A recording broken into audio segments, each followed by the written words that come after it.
4 రోజుల లోపల ఈరోజు 12వ తేదీ రెండే రోజుల మధ్యలో మిగిలింది స్వతంత్ర దినోత్సవం జరుపుకోబోతున్నాం. దీంట్లో భారతీయ జనతా పార్టీ దేశవ్యాప్తంగా కూడా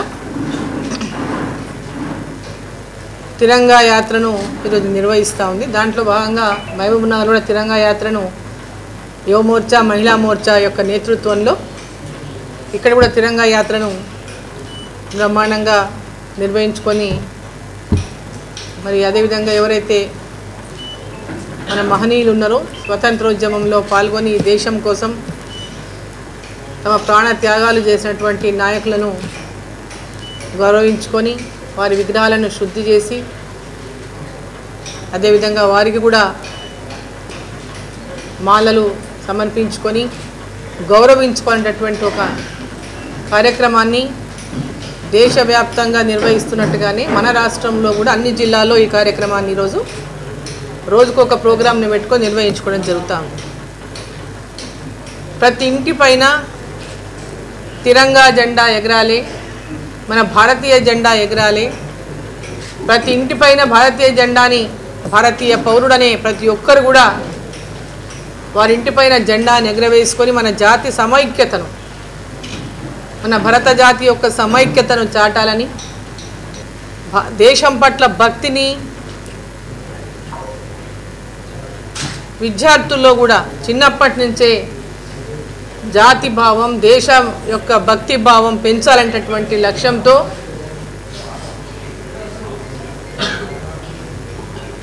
ఈ యొక్క ఆగస్టు 15కి 3-4 రోజులను 10వ తారీఖు నుంచి అంటే 5 రోజుల ముందు నుంచే కార్యక్రమాలు చేపట్టి ఆ దేశభక్తి భావాన్ని ప్రతి ఒక్కరిలో కూడా నింపే విధంగా ప్రతి ఒక్కరం కూడా ఈ కార్యక్రమాలను స్వతంత్ర దినోత్సవాన్ని ఘనంగా జరుపుకునేటటువంటి లక్ష్యంతో ఈ కార్యక్రమాన్ని జరుపుకోవడం జరుగుతుంది.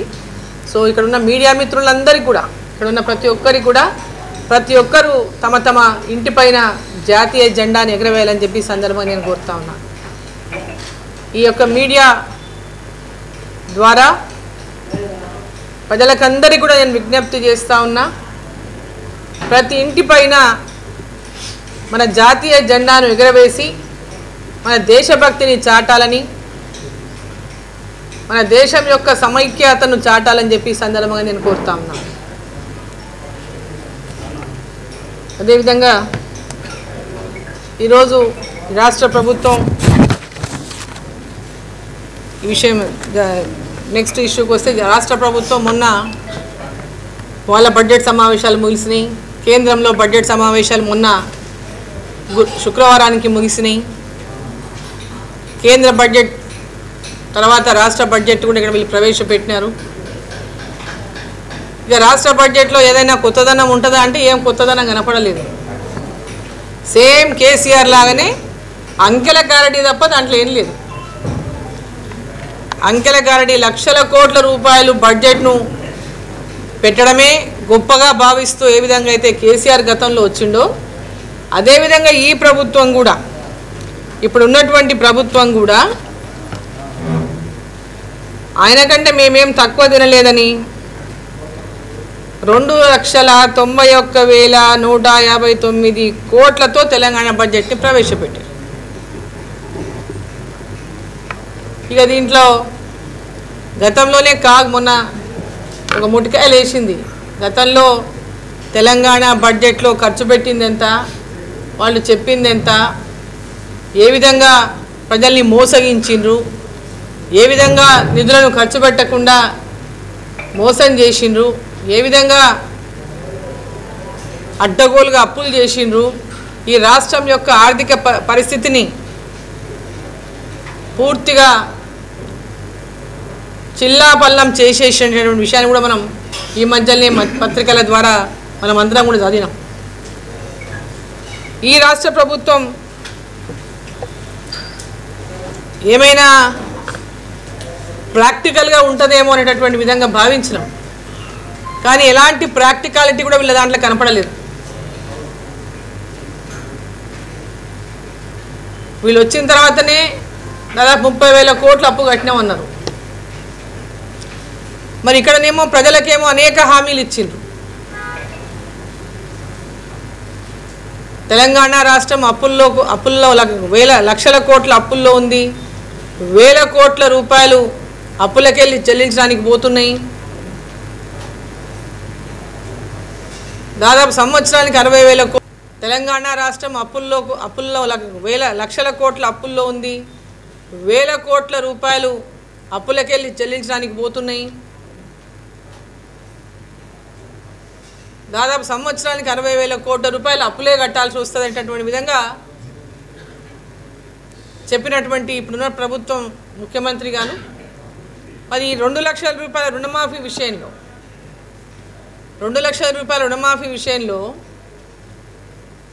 కేవలం కాగితాలు పోయినాయి బ్యాంకులకు, చిన్న చిన్న ఉన్నటువంటి అప్పులు తీరినాయి తప్ప పెద్ద అప్పులు ఎక్కడ కూడా రైతులకు ఇప్పటిదాకా కూడా మాఫీ కాలేదు. 1.5 లక్షల దాకా మాఫీ చేస్తామని చెప్తున్నారు. తొందర లోపలనే ఆగస్టు 15 లోపల 2 లక్షల రూపాయల మాఫీ కూడా చేస్తామని చెప్తున్నారు. కానీ అది వాస్తవంగా ఇంతవరకు ఎంతమందికి మీరు ఆ రుణమాఫీ కింద చెల్లించిండ్రు? 1 లక్ష రూపాయలు ఎంతమందికి చెల్లించిండ్రు? ఎవరెవరికి ఎంతెంత చెల్లించిండ్రో బ్యాంకుల ద్వారా మీరు చెల్లించినటువంటి ఆ మొత్తాలన్నిటి కూడా స్పష్టంగా విడుదల చేయాలని చెప్పి ఈ సందర్భంగా నేను కోరుతా ఉన్నా.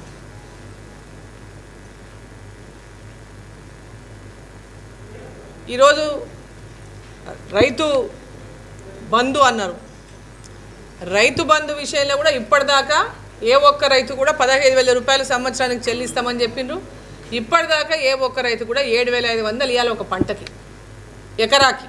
మరి ఇప్పటిదాకా కూడా ఎక్కడ కూడా రైతుకు రైతు బంధు ఇచ్చినటువంటి దాఖలా లేదు.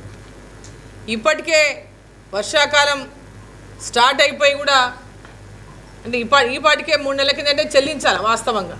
కానీ ఇప్పటికి కూడా చెల్లించకపోగా ఇంకా అభిప్రాయాలు తీసుకుంటున్నాం, దీనికి కమిటీ వేసినాం, కమిటీ రిపోర్ట్ ప్రకారం అనేటటువంటి విధంగానే. అంటే దీంట్లో ఈ కమిటీ వేయడం అనేటటువంటిది సంఖ్యను తగ్గించడానికి, రైతులు ఎంతమంది ఉన్నారు, ఎన్ని ఎకరాల వాళ్ళు ఎంతమంది ఉన్నారు, ఇదంతా కూడా ఎన్నికలకు ముందు ఈ విధంగా వాళ్ళు చెప్పింటే చాలా బాగుండేది. మేము కమిటీ వేస్తాం, కమిటీ ద్వారా ఒక నిర్ణయాలు తీసుకుంటాం, ఇన్ని ఎకరాల వాళ్ళకే మేము వేస్తాము, ఇన్ని ఎకరాలకే మేము ఇస్తాము అనేటటువంటి ఎన్నికల ముందు చెప్పుంటే కూడా చాలా స్పష్టత ఉండేది. అట్లా కాకుండా ఎన్నికల ముందేమో అందరితోనూ ఓట్లు వేయించుకోవడానికి 2 లక్షల రుణమాఫీ అని చెప్పిండ్రు, చిన్న పెద్ద అనేటటువంటిది లేకుండా. మళ్ళీ ఈరోజేమో రైతు బంధు కూడా అట్లే విధంగా చెప్పింది. ఈరోజేమో దీంట్లో అనేకమైనటువంటి కండిషన్లు పెడతా ఉన్నారు. ఆనాడు ఏ కండిషన్లు లేకుండా చెల్లిస్తామని చెప్పినటువంటి వాళ్ళు యథావిధిగా ఈ పథకాలను రుణమాఫీ 2 లక్షలు చేస్తాం, రైతు బంధు 15,000 చేస్తాం ఎకరాకు అని చెప్పినటువంటి వాళ్ళు, రైతు కూలీలకు 12,000 చెల్లిస్తామని చెప్పినటువంటి వాళ్ళు, నెలకు 2,000 ఉన్న పింఛన్ని 4,000 చేస్తామని చెప్పినటువంటి వాళ్ళు, చదువుకున్నటువంటి విద్యార్థులకి ఎవరికైతే ఉద్యోగ అవకాశాలు రాలేదో వారికి అందరికీ కూడా నెలకు 4,000 రూపాయలు నిరుద్యోగ భృతి చెల్లిస్తామని చెప్పింది ప్రభుత్వం. ఇప్పుడున్నటువంటి ముఖ్యమంత్రి గారి ఎన్నికల ముందు 2 లక్షల ఉద్యోగాలు ఎంబడే భర్తీ చేస్తామని చెప్పిండ్రు. మరి మనం వీళ్ళు జాబ్ క్యాలెండర్ అని రిలీజ్ చేసిండ్రు, జాబ్ క్యాలెండర్ అని విడుదల చేసిండ్రు. బట్ ఆ జాబ్ క్యాలెండర్లో ఎన్ని ఉద్యోగాలు అనేటటువంటిది స్పష్టత లేదు. అంటే కేవలం మాటల గారడీతోనే సమయాన్నంతా కూడా గడిపేటటువంటి ప్రయత్నం ఈ రాష్ట్ర ప్రభుత్వం చేస్తూ ఉంది. ఇక మాట్లాడితే కేంద్ర ప్రభుత్వం ఏమి ఇయ్యలేదు, కేంద్ర ప్రభుత్వం తెలంగాణ పేరు చెప్పలేదంటారు. మాకు కేంద్ర ప్రభుత్వం తెలంగాణకి ఏమి ఇయ్యలేదు అంటారు. కేసీఆర్ ఏ విధమైనటువంటి పద్ధతితో మాట్లాడిండో అదే పద్ధతిలో, మూసపోసిన పద్ధతిలో ఈరోజు రేవంత్ రెడ్డి గారు మాట్లాడుతున్నారు. కేంద్ర ప్రభుత్వం మాకు నిధులు ఇస్తలేదు, కేంద్ర ప్రభుత్వం మాకు నిధులు ఇస్తలేనటువంటి పాట మాట్లాడుతున్నాడు. కేంద్ర ప్రభుత్వం ఇచ్చిన నిధులతోనే ఇవాళ అభివృద్ధి అనేటటువంటి జరిగిందంటే గత 10 సంవత్సరాలు తెలంగాణలో రోడ్లు కానీ రైలు మార్గాలు కానీ ఇండ్లు కానీ గ్రామ పంచాయతీల అభివృద్ధి కానీ పట్టణాల అభివృద్ధి కానీ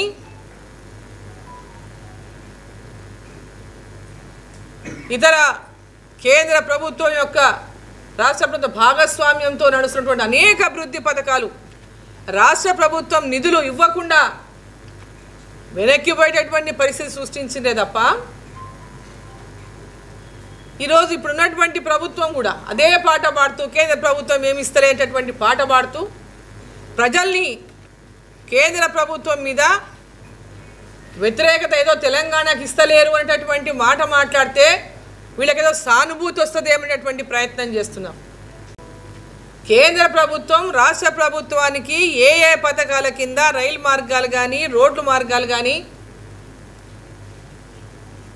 గతంలోనే చెప్పినాం దాదాపు 9 లక్షల కోట్ల రూపాయలు రోడ్ల నిర్మాణానికి గతంలో ఎన్నడూ లేని విధంగా రైలు మార్గాలకు ఇతర పథకాలకు దాదాపు 9 లక్షల కోట్లు ఇచ్చింది కేంద్ర ప్రభుత్వం. ఈనాడు కూడా మళ్ళీ కొనసాగుతున్నటువంటి రైలు మార్గాలు కానీ కొనసాగుతున్నటువంటి రైల్వే స్టేషన్ల యొక్క ఆధునీకరణ కానీ సర్వే జరుగుతున్నటువంటి రైలు మార్గాల నిధులు కానీ కొత్త రోడ్డు మార్గాలు కానీ ఇంకొక 6 లేన్ మనకు గ్రీన్ ఫీల్డ్లో ఇంకొక 6 లైన్ల యొక్క రోడ్డు బెంగళూరు వరకు రాబోతా ఉంది. కొత్త రోడ్డు మళ్ళీ ఒకటి హైదరాబాద్ నుంచి బెంగళూరు వరకు మరొక కొత్త రోడ్డు మరొక 6 లేన్ రోడ్డు ఇంకోటి రాబోతా ఉంది కంప్లీట్ గ్రీన్ ఫీల్డ్లో. సో ఈరోజు భారత్మాల కానీ నేషనల్ హైవేస్ కానీ ఉన్నటువంటి సింగిల్ రోడ్లని డబుల్ రోడ్లు పెద్ద ఎత్తున డబుల్ రోడ్లకు ఈరోజు కేంద్ర ప్రభుత్వం నిధులు ఇస్తూ ఉంది. మొన్ననే మంత్రి కూడా మన జిల్లాకు వచ్చి చెప్పిపోయిండు కేంద్ర ప్రభుత్వం సహకరిస్తూ ఉంది నిధులు ఇచ్చింది మాకని. ఈ రాష్ట్ర ప్రభుత్వంలో నిధులే లేవు రోడ్లకు, మొత్తం కేంద్ర ప్రభుత్వం సిఆర్ఎఫ్ గ్రాంట్ ద్వారా ఇస్తున్న నిధులు పిఎంజిఎస్వై ద్వారా వస్తున్న నిధులు వాటన్నిటి కూడా సద్వినియోగం చేసుకోవడానికి ఏ విధంగా మనం తెలంగాణలో అత్యధికంగా ఏ గ్రామాలకు రోడ్లు లేవో ఇంతవరకు రోడ్డు సౌకర్యం అనేదే లేదో అటువంటి గ్రామాలను గుర్తించి వాటికి రోడ్డు సౌకర్యాలు కల్పించడానికి ఏం చేయాలనేటటువంటి విధంగా ఈ రాష్ట్ర ప్రభుత్వం ఆలోచనను వదిలేసి ప్రజల లోపల తప్పుడు సంకేతాలను పంపే విధంగా కేంద్ర ప్రభుత్వం మీద ఈరోజు నిధులు ఇవ్వలేదు తెలంగాణ పేర్లేదు నేను అడుగుతా ఉన్నాం ముఖ్యమంత్రిని. మొన్న ఇప్పుడు వీళ్ళు బడ్జెట్ ప్రవేశపెట్టిండ్రు, ఆ బడ్జెట్ ప్రవేశపెట్టిన దాంట్లో అన్ని జిల్లాల పేర్లు వచ్చినాయి. దాంట్లో ప్రతి జిల్లాకింత ఇస్తున్నా అని చెప్పిండు ఏమన్నా, ఈ జిల్లాకింత ఆ జిల్లాకింత అని రాసిచ్చిండు ఏమన్నా కాగితం?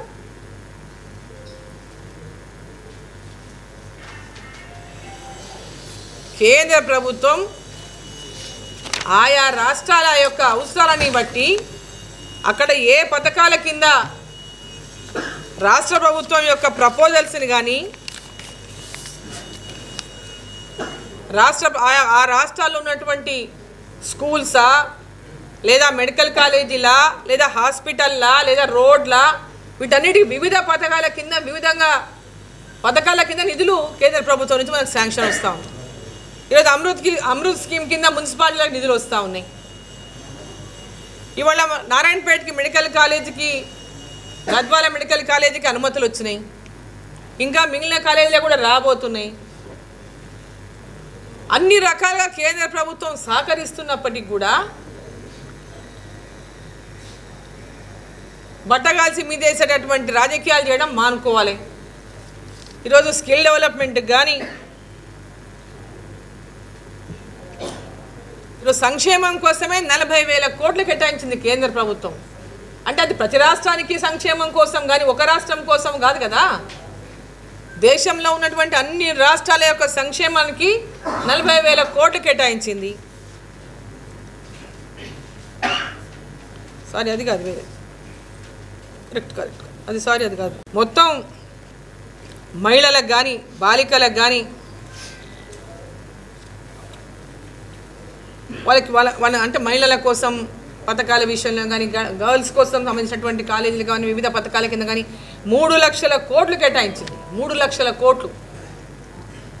ఇంతకుముందు ఇది కరెక్ట్ కాదు, అది వేరే సబ్జెక్టు.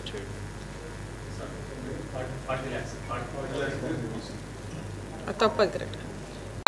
రంగాలకు సంబంధించి 1,50,000 కోట్లు నిధి కేటాయించింది. ఇప్పుడు కుల వృత్తులకు ప్రోత్సహించడానికి మహిళల గురించి కానీ ముద్రా లోన్స్ కింద ఇంతవరకు 10 లక్షలు ఇచ్చేది, ఇప్పుడు 20 లక్షలకు పెంచిండ్రు. గ్రామాల్లో గ్రామీణాభివృద్ధికి 2.66 లక్షల కోట్లు నిధులు మంజూరు చేసింది. ప్రధానమంత్రి ఆవాస్ యోజన కింద 4 కోట్ల ఇండ్లు ఈ సంవత్సరం ఇస్తామంటే 3 లక్షలు గ్రామీణ ప్రాంతాల్లోనే, 3 కోట్లు గ్రామీణ ప్రాంతాల్లోనే, 1 కోటి ఏమో పట్టణ ప్రాంతాల్లో. మౌలిక సదుపాయాల కల్పన కోసమే 11,50,000 కోట్లు కేటాయించింది. 4 కోట్ల మంది యువతకు ఉపాధి కల్పించడానికి ఈరోజు ప్రతిపాదనలు తయారు చేసింది. అంటే 4 కోట్ల మంది యువతకు స్కిల్ డెవలప్మెంట్ ట్రైనింగ్ ద్వారా ఉపాధి కల్పించే విధంగా ప్రణాళికలు సిద్ధం చేస్తూ ఉంది.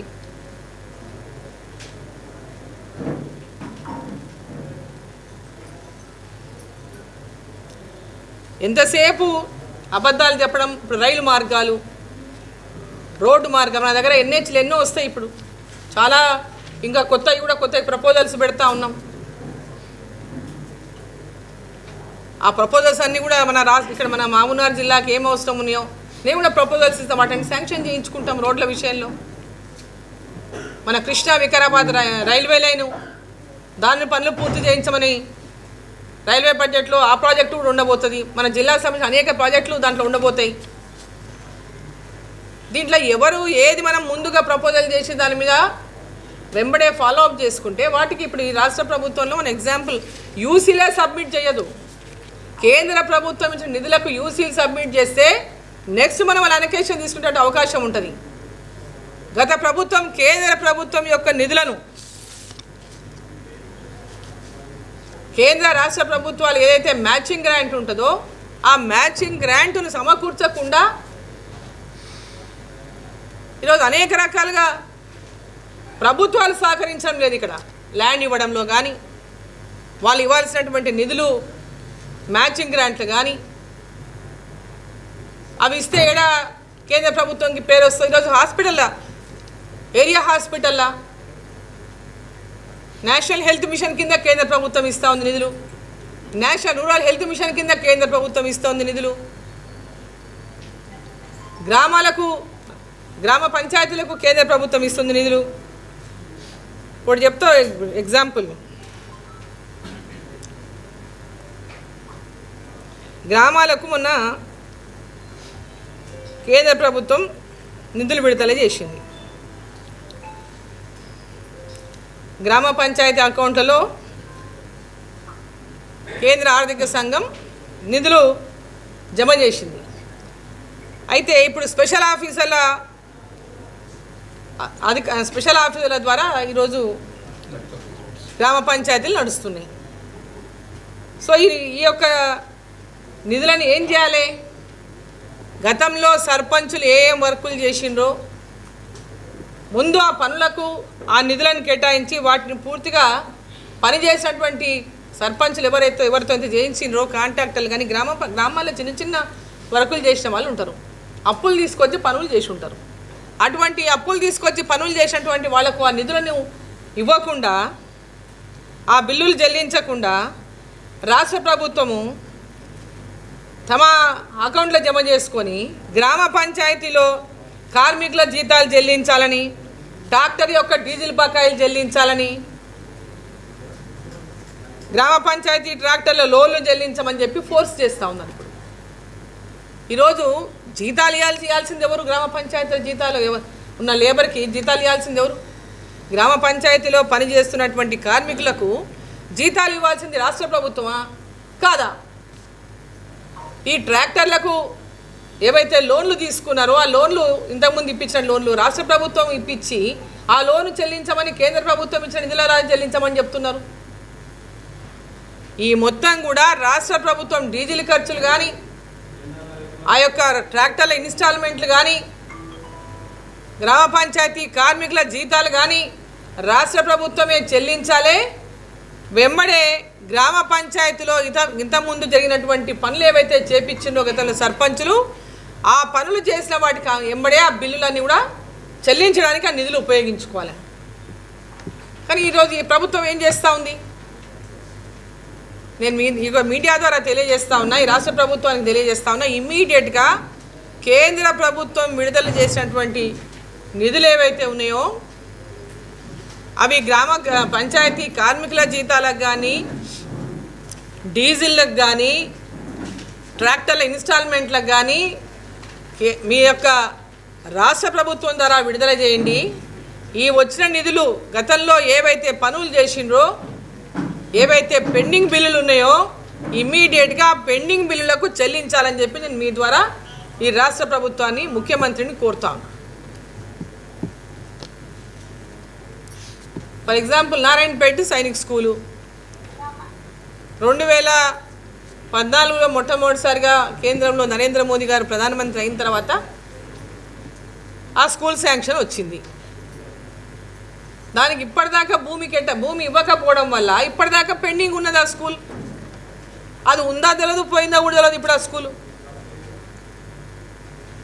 ఇప్పుడు మనకు వచ్చినటువంటి వాటిని మనం ఉపయోగించుకోలేకుండా కేంద్ర ప్రభుత్వం మీద అభాండాలు వేసేస్తే ఇటు ఉన్నోళ్ళు తమ పని అయిపోయిందని అనుకుంటున్నారు. అది కరెక్ట్ కాదు. కేంద్ర ప్రభుత్వం ద్వారా మనకు ఏవేవి అవసరాలు ఉన్నాయో ఇక్కడ కేంద్ర ప్రభుత్వం నిధులు పూర్తి స్థాయిలో మనం ఉపయోగించుకోవడానికి, వినియోగించుకోవడానికి, తెచ్చుకోవడానికి అవకాశం ఉన్నటువంటి వాటన్నిటికి కూడా మ్యాచింగ్ గ్రాంట్ అయితే ఏ పథకాలకు ఉందో ఆ పథకాలకు ఆ మ్యాచింగ్ గ్రాంట్స్ని రాష్ట్ర ప్రభుత్వం వెంబడే బడ్జెట్లో కేటాయింపులు చేయాలి. కేటాయింపులు చేసి మనం ఆ పథకాల కింద కనుక మనం నిధులు విడుదల చేసుకుంటే ఆ పనులను చేపడితే పెద్ద ఎత్తున గ్రామీణ ప్రాంతాలు కూడా అభివృద్ధి చేసుకోవడానికి పెద్ద ఎత్తున మనకు అవకాశం ఉంటుంది. కానీ ఊరికి ఎంతసేపు అది అని కేసీఆర్ ఇంటికి పోయిండు. ఇప్పుడు ఈయన కూడా వాళ్ళు ఇచ్చినటువంటి హామీలు 2000 4000 చేసి దానికి కేంద్ర ప్రభుత్వం ఇస్తుందా? దానికి 4000కి 2000 ఇంకా జమ చేసి నేను 2000 ఇస్తున్నాను నువ్వు 2000 అని చెప్తుందా? ఇట్లా అడిగింది హామీ ఇచ్చింది కాంగ్రెస్ పార్టీ కదా. 2 లక్షల రుణమాఫీ చేస్తా అని చెప్పింది కాంగ్రెస్ పార్టీ కదా. అది భారతీయ జనతా పార్టీ ఇచ్చినటువంటి మేనిఫెస్టోలో లేవు ఇవన్నీ.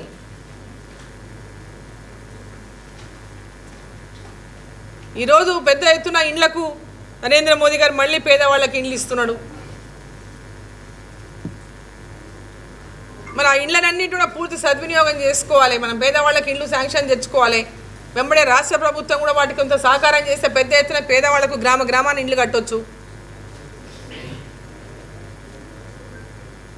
పాలమూరు ప్రాజెక్టు కింద మాట్లాడితే జాతీయ హోదా ఇవ్వలేదంటారు. అది ఒక ఆరోపణ చేయడానికే పనికి వస్తుంది, అభాండం ఎన్నికనే పనికి వస్తుంది. పాలమూరు రంగారెడ్డి విషయంలో చిత్తశుద్ధి ఉంటే ఈ రాష్ట్ర ముఖ్యమంత్రి గారికి పాలమూరు రంగారెడ్డి ప్రాజెక్టు ఏదైతే టేకప్ చేసిండ్రో దాని ద్వారా ఈ పార్లమెంటుకు పెద్ద ఉపయోగమే లేదు. జూరాల నుంచి నీళ్లు తీసుకొని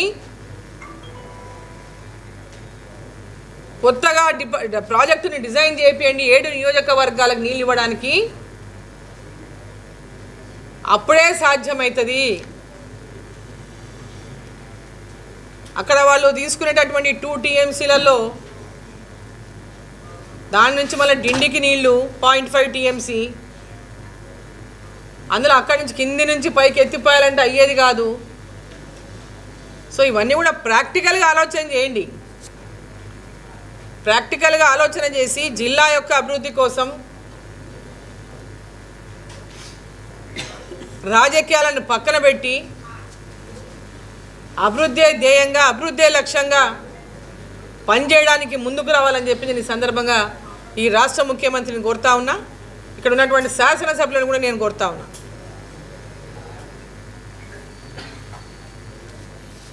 ఈ యాక్సిడెంట్స్ హైవేల మీద యాక్సిడెంట్స్ అవుతున్నాయి, బ్లాక్ స్పాట్స్, అక్కడ కూడా ఫ్లైఓవర్లు కావాలంటే అడిగినాం మనము. సో అవన్నీ కూడా ఎప్పటికప్పుడు ఇచ్చిన ప్రపోజల్స్ టేకప్ చేస్తున్నారు, ఎక్కడ ఇంత డిలే చేయకుండా. ఎక్కడెక్కడ వాళ్ళకి రిప్రజెంటేషన్ వస్తే ఇమ్మీడియట్గా వాళ్ళు వచ్చి ఆ ఇమ్మీడియట్ వాళ్ళకు ఉన్నటువంటి విషయం మీద తెలుసుకొని గ్రౌండ్ రిపోర్ట్ తీసుకొని అక్కడ అవసరం ఉంటే వెంబడే దానిపైన దృష్టి సారిస్తూ ఉంది. ఎక్కడ రైల్వే అండర్ పాస్లు అవసరం ఉన్నాయి, ఎక్కడ హైవేల మీద బ్లాక్ స్పాట్స్ ఉన్నాయి, అక్కడ అండర్ బ్రిడ్జ్ కావాలన్నా, అబో బ్రిడ్జ్ లేదా ఫ్లైఓవర్ కావాలన్నా, వీటన్నిటిపైన కూడా ఎప్పటికప్పుడు మనం ఇచ్చిన లోకల్గా పోయినప్పుడు వాళ్ళు రిప్రజెంట్ చేసిన వెంబడే వాళ్ళు స్పందిస్తూ ఉన్నది నేషనల్ హైవేస్ వాళ్ళు కూడా. సో ఈ కేంద్ర ప్రభుత్వం ప్రవేశపెట్టినటువంటి బడ్జెటు ఈ రాష్ట్రం, ఈ దేశం యొక్క అభివృద్ధి కోసం, దేశంలో మహిళల అభివృద్ధి కోసం, దేశంలో యువత అభివృద్ధి కోసం, దేశంలో రైతుల అభివృద్ధి కోసం, ఈ దేశంలో విద్య అభివృద్ధి కోసం, ఈ దేశాన్ని అన్ని రంగాల్లో ఇన్ఫ్రాస్ట్రక్చర్ కానీ, ఇండస్ట్రియల్ పరంగా కానీ, గ్రామీణ ప్రాంతాల నుంచి మొదలుకుంటే ప్రతి ఒక్క రంగాల్లో అభివృద్ధి చేసే వీక్షిత్ భారత్ లక్ష్యంతో పనిచేస్తున్నటువంటి నరేంద్ర మోదీ గారు కేంద్ర బడ్జెట్ని కూడా వికసిత్ భారత్ సంకల్పంతోనే వాళ్ళ రూపొందించిండ్రు. అందరి యొక్క అభివృద్ధి లక్ష్యంగా, దేశం యొక్క అభివృద్ధి లక్ష్యంగా ఈరోజు కేంద్ర ప్రభుత్వం బడ్జెట్ ఉంది. అంకెల గారడీకో లేకుంటే ప్రజలను మోసం చేయడానికో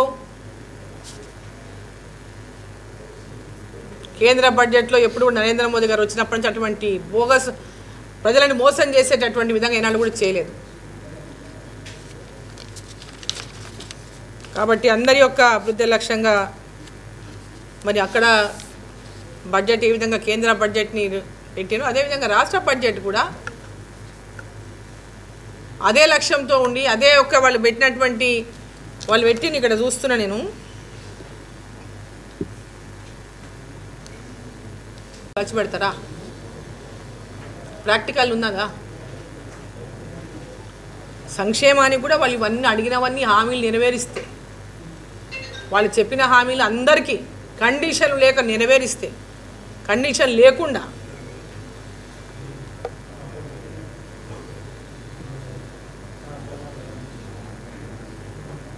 విద్యాశాఖకు, గృహజ్యోతికి, పరిశ్రమల ఐటీ శాఖకు, ఇవన్నీ గ్యాస్ సిలిండరు, ఆరోగ్య శాఖకు, ఇవన్నీ నిజంగా చూస్తే ఈ బడ్జెట్ని మీరు ఇట్లనే పెట్టుకోండి. నెక్స్ట్ తర్వాత దీంట్లో ఒక్కోదానికి ఎంతెంత ఖర్చు పెట్టినా కూడా చూసి మనం మాట్లాడదాం. మళ్ళీ ప్రయారిటైజ్ చేసి వచ్చినట్లే ఇది కూడా ఉంటుంది. ఇంతకుముందు కూడా కేటీఆర్ గారు ఇట్లా హైప్ అనమాట, ఇట్లేదో అమెరికా పోయి వస్తే మొత్తం ఇటు వచ్చి అందరు ఇక్కడ పెట్టి వచ్చే ఇన్ని వేల కోట్లు వచ్చేస్తున్నాయి, అన్ని వేల రేపు కోట్ల మూటలు సూట్ కేసులు పట్టుకొని ఇండియా తెచ్చినట్టు చెప్తున్నారు. అలా ఇది ఒట్టి హైప్ క్రియేషన్ తప్ప దీంట్లో ఎంత వాస్తవం అనేది టైమే చెప్తుంది, తెలుస్తాయి అన్నీ. అక్కడ పోయింది దేనికోసం అనేది, రెస్ట్ కోసం పోయిందా, లేకుంటే జస్ట్ ఒక హ్యాపీ జాలీ ట్రిప్ కోసం పోయిందా, లేకుంటే తెలంగాణ అభివృద్ధి కోసం పోయిందా, ఎందుకోసం పోయిందా అనేది అక్కడ చూస్తుంటే తెలుస్తుంది. అందరు ఎవరున్నారు చుట్టుపక్కల, కొత్త వాళ్ళు ఎవ్వరు లేరు. అక్కడ ఆయన చుట్టుముడి తిరిగేటలేదు, అందులో కొత్త వాళ్ళు ఎవ్వరు లేరు. ఎప్పుడు ఆయన ఎవరు పోతే ఎవరు ఉంటారో ఎవరు కలుస్తారో వాళ్ళే ఉన్నారు. తెలంగాణకు వచ్చి ఎన్ఆర్ఐలు ఈడ వచ్చి ఏదన్నా నిజంగా ఇప్పుడు వారు చెప్పినటువంటివన్నీ ఈడ పెడితే ఈడేమన్నా సక్సెస్ అయితే చూద్దాం. భవిష్యత్తులో మనకు కూడా అన్నీ తెలుస్తాయి కదా. మనం ముందే ఎందుకు వాళ్ళ గురించి మనం మాట్లాడడం, 4 రోజులు చూస్తాం. అది 4 రోజులు చూసిన తర్వాత మాట్లాడదాం. దాంట్లో వాస్తవాలు ఎంత, కేవలం హైపా, నిజంగా దీంట్లో ఏమైనా వాస్తవం ఉందా, ఎన్ని ఇండస్ట్రీలు ఇక్కడికి వస్తాయి, ఎన్ని కంపెనీలు ఇక్కడికి వస్తాయి, చూసిన తర్వాత మాట్లాడదాం.